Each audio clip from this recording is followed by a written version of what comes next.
تخاطب اٹھا کر کے دیکھیں، انداز بیان اٹھا کر کے دیکھیں تو قرآن کا ہر جگہ لہجہ الگ نظر آتا ہے، انفرادی شان کا نظر آتا ہے، لیکن یہاں اللہ تبارک و تعالیٰ نے جب انسان کو اس کے حسن کو، اس کے جمال کو، اس کے کمال کو، اس کی عظمت کو، اس کی سربلندی کو، اس کی اولو العزمی کو، اور اللہ نے اس کے اپنی قدرت کے شاہکار ہونے کو جب بیان فرمایا تو میرے اللہ نے یہاں 4 قسمیں اٹھائی۔ قرآن 4 قسمیں کھانے کے بعد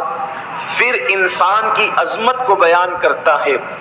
یعنی اسلام کے نزدیک انسان کی اہمیت کیا ہے۔ کہیں پر کسی بات کا ذکر ہوا تو سورج کی قسم اٹھائی گئی،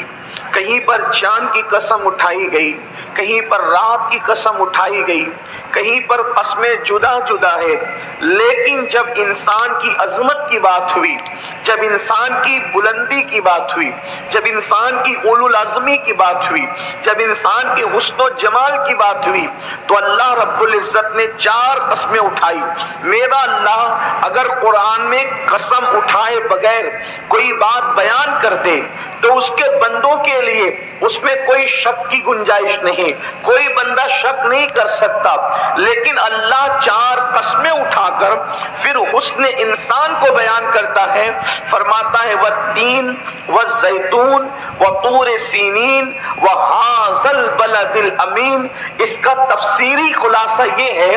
کہ اس شہر کی قسم جس میں ابراہیم پیدا ہوئے، یعنی وہ مولد ابراہیم جس میں ابراہیم علیہ السلام کی ولادت ہوئی، اس شہر کی قسم، اس شہر کی قسم جس میں موسیٰ علیہ السلام کی ولادت ہوئی، اس شہر کی قسم جس میں عیسیٰ علیہ السلام کی ولادت ہوئی، اس شہر کی قسم جس میں محمد الرسول اللہ کی ولادت ہوئی، یعنی 4 انبیاء کی ولادت گاہوں کی قسموں کو اٹھانے کے بعد پھر حسن انسان بیان کیا جاتا ہے۔ کیا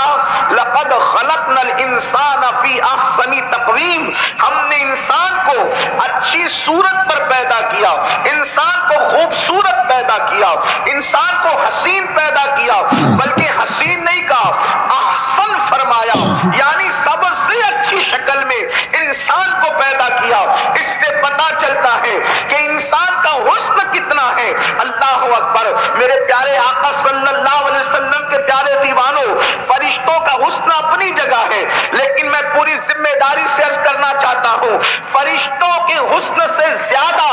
انسان کا حسن ہے، اسی لیے اللہ نے اپنے محبوب اکبر کو، سب سے بڑے محبوب کو فرشتے کی شکل میں نہیں بھیجا بلکہ انسان کی شکل میں بھیجا، اور انسان کی شکل میں بھیج کر بتا دیا کہ اگر اللہ کے نزدیک انسان کے حسن سے بڑھ کر کسی اور کا حسن جمال ہوتا تو ہم محبوب کو اسی لباس میں بھیجتے۔ اسی لیے حضرت بیدم شاہ بارسی کہتے ہیں اب آدمی کچھ اور ہماری نظر میں ہے، اب آدمی کچھ اور ہماری نظر میں ہے، جب سے سنا ہے یار لباس بشر میں ہے، جب سے سنا ہے یار لباس بشر میں ہے۔ میرے پیارے آقا صلی اللہ علیہ وآلہ وسلم کے پیارے دیوانوں، تو انسان کتنا عظیم ہے، اللہ کی قدرت کا شاہکار ہے انسان، اللہ کا خلیفہ اعظم ہے انسان، اللہ نے انسان کو اپنا خلیفہ بنایا، اللہ نے انسان کے سر پہ تاج کرامت سجایا، ہر انسان کو کرامت دی گئی ہے،